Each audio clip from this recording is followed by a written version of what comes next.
News جو ہے وہاں پہ پرائیویسی لاز بڑے سخت ہیں اور وہ آف شور کمپنیز اور اکاؤنٹس کو بالکل کانفیڈینشیل ڈیٹیلز کرتے ہیں اور وہ یہ دعویٰ کرتے ہیں, ان کا اپنا دعویٰ ہے, میں نہیں کہہ رہا, وہ کہتے ہیں it is beyond the reach of foreign authorities. دیکھیں یہ بھی وہیں پہ کریبین آئلینڈز میں شامل ہے اور وہ کہتے ہیں کہ کوئی دنیا کی حکومت چھو نہیں سکتی آپ کے بینک اکاؤنٹ کو یہاں پہ, اگر آپ یہاں پہ بینک اکاؤنٹ کھول لیں.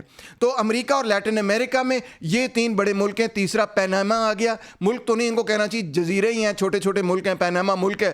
وہ بھی یہی کہتے ہیں income earned outside of Panama is not subject to local taxation. یعنی پیناما کے اندر جو بینکس ہیں وہ جب باہر سے پیسہ پیناما میں جاتا ہے تو اس پہ کوئی ٹیکس نہیں لگتا. یعنی کہ امریکہ سے پیسہ پیناما میں جائے گا, پیناما سے پھر آگے لیٹن امریکہ کے اندر, ساؤتھ امریکہ کے اندر انویسٹ ہوگا اور وہیں سے واپس وہ پیناما میں جائے گا. اور اس طرح سے امریکن کیپٹلسٹ پیناما کو استعمال کرتے ہوئے لیٹن امریکہ کی ایلیٹ کے ساتھ ملتے ہوئے لیٹن امریکہ کے ریسورسز کو نہ صرف استعمال کر سکتے ہیں بلکہ لیٹن امریکہ کی حکومتیں ان ریسورسز پر کسی قسم کا کوئی کنٹرول نہیں کر سکتی, اس دولت پر ٹیکس نہیں لگا سکتی.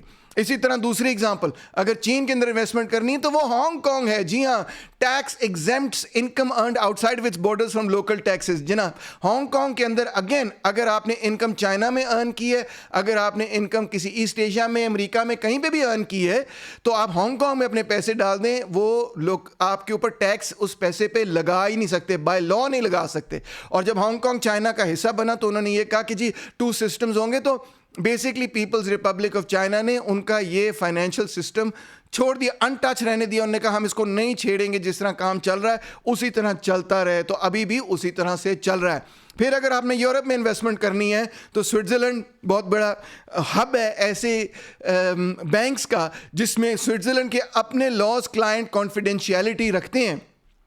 سوئٹزرلینڈ کے بینکس تو یہ بھی نہیں اکنالج کریں گے اگر حکومت ان سے پوچھے, بائی لا ان کے پاس یہ رائٹ ہے کہ وہ کہہ سکتے ہیں کہ سانوں نہیں پتہ اس کا بینک اکاؤنٹ ہے کہ نہیں. اگر یعنی کہ میاں نواز شریف, شہباز شریف, کوئی بھی ایلیٹ کا بندہ, عمران خان خود بھی اگر سوئس بینک میں پیسے ڈال دے اور سوئس حکومت بھی بینک سے یہ کہے کہ بتاؤ, یا پاکستانی حکومت بینک سے کہے کہ بتاؤ اس کا بینک اکاؤنٹ ہے یا نہیں, تو وہ ڈینائی کر دیں گے. وہ کہیں گے جناب یہ پرائیویسی لاز میں کورڈ ہے, ہمارے پہ کوئی آبلیگیشن نہیں کہ ہم بتائیں یا نہ بتائیں.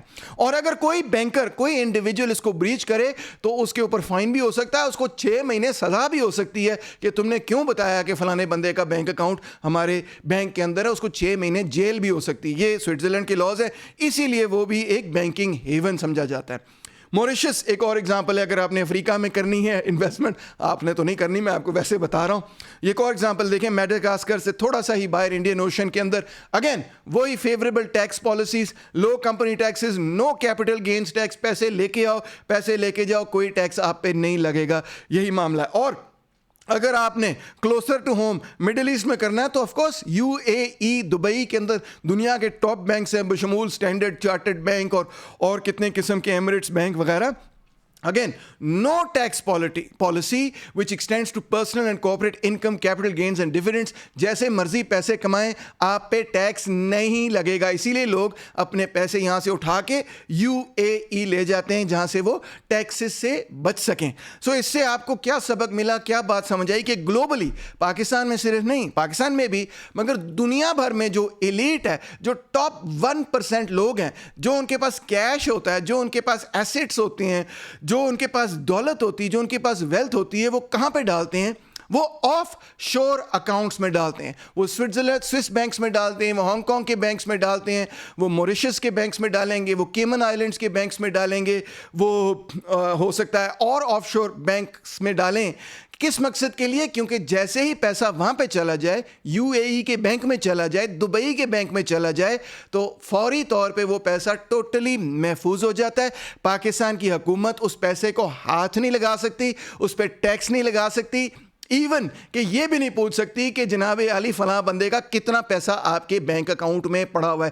اتنے اسٹرکٹ ان کے لاز ہیں. تو یہ ہے آف شور بینکنگ, جو نمبر 1 طریقہ ہے کہ دنیا کی ایلیٹ اپنے آپ اپنے پیسے کو اور اپنی دولت کو حکومتی ٹیکسز سے کیسے بچاتی ہے. آپ کے لیے یہ وائٹل انفارمیشن ہے کہ یہ ٹیکس ایویژن کا سب سے بڑا طریقہ دنیا کے اندر یہ آف شور بینکنگ کا پورا نظام ہے. اگر آپ کو اس کے بارے میں نہیں پتا تو اس کے بعد آپ کو پتہ چل گیا. اور مزید یہ کہ خان صاحب، عمران خان صاحب، جو پی ٹی آئی کی حکومت آئی تھی اور انہوں نے کہا تھا کہ جی اتنے بلین ڈالر کرپشن کا پیسہ پاکستان سے باہر فلاں لوگ لے گئے ہیں اور ہم وہ پیسہ واپس لے کے آئیں گے، تو میں آپ کو یہ بتانا چاہتا ہوں کہ کوئی لیگل طریقہ نہیں ہے. اللیگل طریقے تو ہوتے ہی ہیں نا، آپ کسی کے ناخن کھینچنا شروع کر دیں اور کہیں پیسے واپس کرو تو اور بات ہے، مگر کوئی لیگل طریقہ نہیں ہے جس کے تحت آپ اس پیسے کو ٹچ کر سکتے ہیں. پاکستان کی حکومت بالفرض کیس بھی کر دے کسی بڑے سرمایہ دار پہ، کسی بڑے پولیٹیشین پہ، اس کیس میں بالکل وداؤٹ اے ڈاؤٹ پروو ہو جائے کہ اس بندے نے کرپشن کیا ہے، اس کے پیسے سوئس بینک اکاؤنٹ میں پڑے ہوں، پاکستان کی حکومت اس سوئس بینک کو خط لکھے کہ جناب یہ پیسے چوری کے پیسے ہمیں واپس کر دیے جائیں، تو سوئس بینک کیا کہے گا؟ کہے گا جی کون سا بینک اکاؤنٹ، ساڑھے کوئی ہم یہ کہہ ہی نہیں سکتے کہ اس بندے کا بینک اکاؤنٹ ہمارے پاس ہے یا نہیں ہے. پاکستان کی حکومت سوئس گورنمنٹ کو لکھے، وہ کہیں گے جی ہمارے گورنمنٹ کے لاز کے مطابق، ہمارے آئین کے مطابق ہم اس پیسے کو ہاتھ نہیں لگا سکتے. ہم یہ بھی نہیں آپ کو بتا سکتے کہ اس بندے کا بینک اکاؤنٹ ہے کہ نہیں اور اس بندے کے بینک اکاؤنٹ میں کتنے پیسے ہیں اور کتنے پیسے نہیں. تو یہ آف شور بینکنگ ایک بہت بڑا عالمی دنیا بھر کے اندر ایک دھندا ہے، ایک طریقہ ہے جس کے ذریعے دنیا کی ایلیٹ کلاس، ہر ملک کے امیر ترین لوگ اپنے پیسوں کو سب سے پہلے کوشش یہی کرتے ہیں کہ اپنے ملک سے باہر نکالیں اور آف شور بینک اکاؤنٹس کے اندر ڈال دیں. وہاں پہ بلینز نہیں ٹریلینز آف ڈالرز کی دولت دنیا بھر کے ملکوں سے اکٹھی ہوتی ہے، دنیا بھر کے ملکوں سے مرکوز ہوتی ہے، اور وہ ان ٹچبل، ان ٹیکسیبل ہوتی ہے. وہ لیگل ہو، اللیگل ہو، وہ ڈرگ منی ہو، وہ مافیا منی ہو، وہ بلیک اکانومی ہو، وہ انڈر گراؤنڈ اکانومی ہو، وہ جو مرضی ہو، جب وہ وہاں چلی جاتی ہے کوئی بندہ، کوئی حکومت اس کو ہاتھ نہیں لگا سکتا. یہ ہے معاملہ آف شور بینکنگ کا. Thank you very much.